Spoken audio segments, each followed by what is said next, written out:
ETF index mutual funds నేర్చుకుని stock మార్కెట్లో రాణించాలనుకుంటున్నారా? వెంటనే ఈ నెంబర్కి కాల్ చేయండి.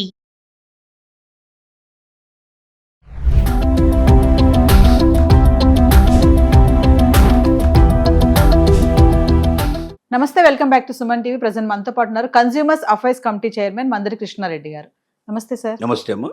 ఇండిపెండెన్స్ డే సందర్భంగా కేంద్ర రోడ్డు రవాణా శాఖ యాన్యువల్ పాస్ 3,000కే అని స్టార్ట్ చేసింది. ఒక్కసారి వివరాల్లోకి వెళ్తే, మన దేశంలో జాతీయ రహదారులు కానీ రాష్ట్ర రహదారులు కానీ దాటాలంటే ఏదైనా ఒక కొత్త రహదారిని ఏర్పరిచినప్పుడు కానీ, లేక నదులపైన వేరే బాగా లొందలుగా ఉన్నటువంటి లోతైన ప్రదేశాలపైన బ్రిడ్జెస్ పెద్ద ఎత్తున నిర్మించినప్పుడు కానీ టోల్ విధానం అనేటువంటి ఒకటి ప్రవేశపెట్టారు. అంటే ఇది పబ్లిక్ ప్రైవేట్ పార్ట్నర్షిప్ అంటారు. పీపీపీ మోడల్లో చేశారు. అంటే ప్రభుత్వాలు ఏం చేస్తాయంటే ల్యాండ్ ఇస్తుంటాయి, ప్రైవేట్ వాళ్ళు పెట్టుబడి పెట్టి ఆ ల్యాండ్ మీద రహదారి ఏర్పరుస్తుంది. దానికి అన్ని స్పెసిఫికేషన్స్ అన్నీ ఉంటాయి. గవర్నమెంట్ అథారిటీ అంతా కూడా దాన్ని చెక్ చేస్తుంది. అది కొన్నేళ్ల పాటు వాళ్ళకి అవకాశం ఇస్తారు. ఒక 30 ఏళ్ళు 50 ఏళ్ళు ఒక్కొక్క దాన్ని బట్టి దానికి టైం లిమిట్ ఉంటుంది. అంతకాలం వాళ్ళు దాని మీద టోల్ వసూలు చేసుకో, ఒక వాహనానికి ఇన్ని రూపాయలు చొప్పున వాళ్ళు కలెక్ట్ చేసుకునే అవకాశం వాళ్ళకు ఉంటుంది. ఆ టైం పీరియడ్ అయిపోయిన తర్వాత వాళ్ళు వదిలేసి వెళ్ళాలి. అది అప్పుడు ప్రభుత్వం దానికి అవుతుంది. ప్రభుత్వం అప్పుడు టోల్ విధానం ఉంచుకోవచ్చు, తీసుకోవచ్చు. అది వాళ్ళ ఇష్టం మీద ఆధారపడదు. అంటే డైరెక్ట్గా ప్రభుత్వాలు ఒకేసారి కోట్లాది రూపాయలు వెచ్చించి రహదారులు వేయలేవు కాబట్టి కొన్ని వేల కోట్ల రూపాయలు ఖర్చు పెట్టాలి. అంత భారీ ఎత్తున చేయలేదు. కానీ అటల్ బిహారీ వాజ్పేయి గారు ఉన్నప్పుడు ఇది ప్రారంభించారు, ఈ సంస్కరణ తీసుకొచ్చారు. దానివల్ల దేశంలో కొన్ని లక్షల కిలోమీటర్ల రహదారులు ఏర్పడ్డాయి మనకు. అంతకుముందు ఏంటంటే గవర్నమెంట్ పెట్టుబడి పెట్టాల్సి వచ్చేది, గవర్నమెంట్ వచ్చేటువంటి నిధుల నుంచే ఖర్చు పెట్టాల్సి వచ్చేది.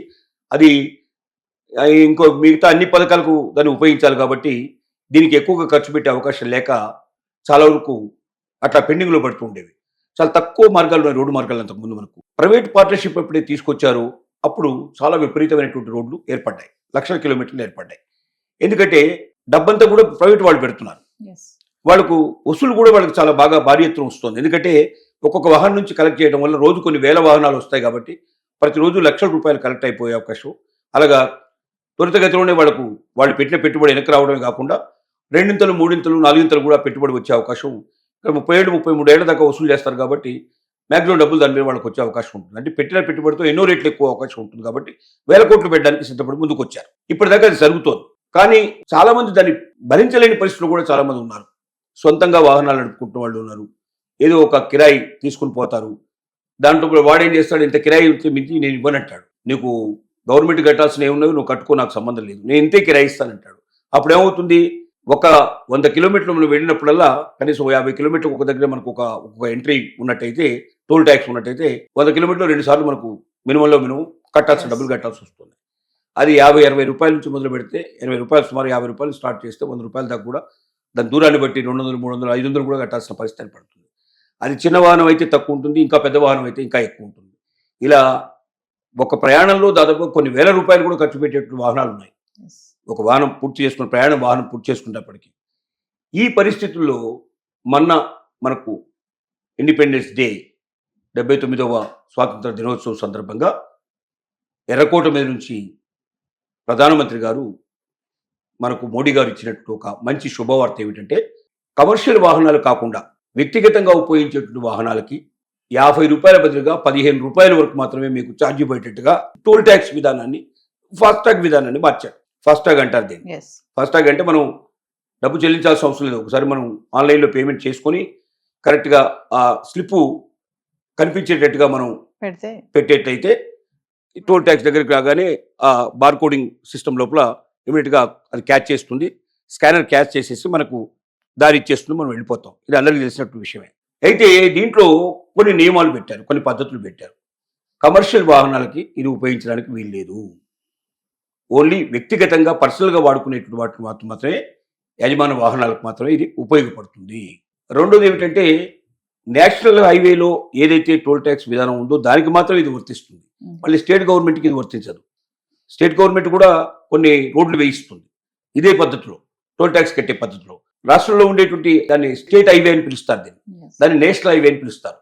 అదేమో జాతీయ రహదారి, ఇది రాష్ట్ర రహదారి. రాష్ట్ర రహదారులకి ఇది వర్తించదు, జిల్లాల్లో ఉండేటువంటి వాటికి ఇది వర్తించదు. ఓన్లీ నేషనల్ హైవే కింద ఏదైతే గుర్తించబడదో కేంద్ర ప్రభుత్వం వేసినటువంటి రోడ్లకు మాత్రమే ఇది వర్తిస్తుంది. మనకు నేషనల్ హైవే NH1 NH2 అట్లా మనకు ఉన్నాయి. ఆ రకంగా వాటికి మాత్రమే ఇది వర్తిస్తుంది అని చెప్పింది. ఈ రకంగా ఫాస్టాగ్ విధానంలో ఎలా మనం దీన్ని తెచ్చుకోవాలి? ఫాస్టాగ్ ఇప్పుడు కొత్తగా చెప్పిన 50 రూపాయల బదులుగా 15 రూపాయలు పొందే పరిస్థితి మనకి ఎట్లా ఉంటుంది? ఎలా దీన్ని లెక్కిస్తారు అంటే 3,000 రూపాయలు మినిమంలో మినిమం మనం బ్యాలెన్స్ పెట్టుకోవాలి. పెట్టుకుంటే దీన్ని ప్రతి 50 కిలోమీటర్లకు ఒకటి చొప్పున మనం లెక్కేసుకున్నట్టయితే మనం 500 కిలోమీటర్లు ప్రయాణం చేయాలనుకుంటే సుమారుగా 10 చోట్ల వరకు 10 ఫాస్టాగ్ల కింద లెక్క.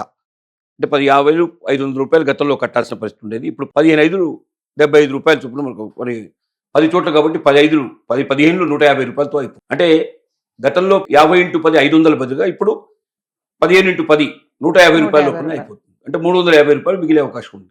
ఒక్కో జర్నీ లోపల అవకాశం ఉంది. దీనికి ఈ 3,000 రూపాయలు ఎలా కట్టాలి అనేది అనుకుంటే తీసుకున్నట్టయితే మనం మామూలుగా బ్యాంకులో ఇంతకుముందు ఏ రకంగా అయితే పేమెంట్ చేసేవాళ్ళం అలా మన అకౌంట్లోకి, అంటే ముందు దీన్ని నేషనల్ హైవేకి సంబంధించిన national highway authority of India అంటారు, NHAI వెబ్సైట్లోకి వెళ్ళాలి.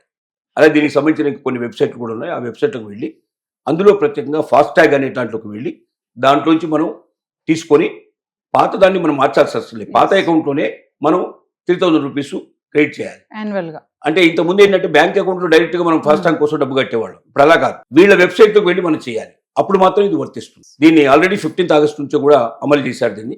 కాబట్టి సొంత వాహనాలు ఉన్న వాళ్ళంతా కూడా ఈ రకంగా చేసుకున్నట్టయితే డబ్బు చాలా ఎక్కువగా మిగిల్చుకునే అవకాశం ఉంది. అంటే విరివిగా రెగ్యులర్గా ప్రయాణం చేసే వాళ్ళకి ఎంతో డబ్బు ఆదా అవుతుంది. వాళ్ళకి 50 బదులుగా 15 అంటే 35 రూపాయలు ఒక ప్రతి 50 కిలోమీటర్లకు 35 రూపాయలు మిగులుతుంది. వాళ్ళు ఎంత దూరం ప్రయాణం చేస్తారో అంత డబ్బు మిగిలే అవకాశం ఉంటుంది. దీన్ని ప్రతి ఒక్కరు కూడా ఉపయోగించుకొని వాళ్ళు లాభార్జన పొందాలని మనం కోరుకుంటున్నాం. Thank you.